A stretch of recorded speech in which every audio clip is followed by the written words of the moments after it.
We wanted to find a way to encourage the students to think about the built environment without it being too academic. This year is If I Could Build My Neighbourhood from Scratch, and it's really to encourage the students to think about their neighbourhood and in a way encourage them to realise that they are in part responsible for that community, and that if they wanted to, they could have a life and a career that really influenced it.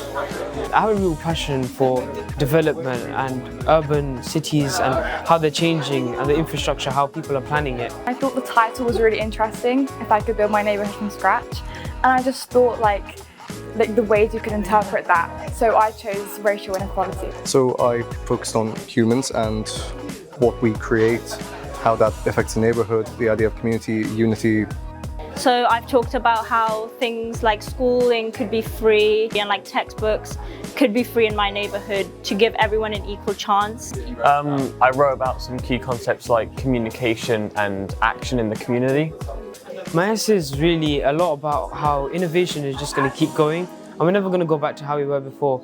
And it's a lot about the interactions between technology and green spaces. The launch day is sort of like our graduation day. It's the end of a year's work, celebrate what the students have done, gives the members a chance to meet the students and the students to meet the members. So it's a really important day. I thought that this seemed like a really good networking event, and I feel like communication skills are really important in like any field of work that you go into.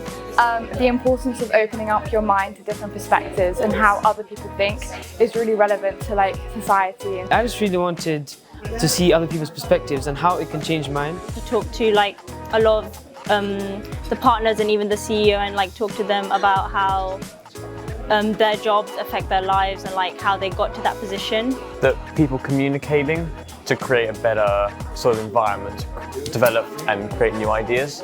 Everyone got to talk and it just felt very personal, and I like that connective element. You have to like view the world from like loads of different perspectives and like try and acknowledge everything you hear and see around you. I think that diversity and community is probably the most important thing in neighbourhoods, rather than just infrastructure and planning buildings and stuff. I think people are more important than the actual things they're surrounded by.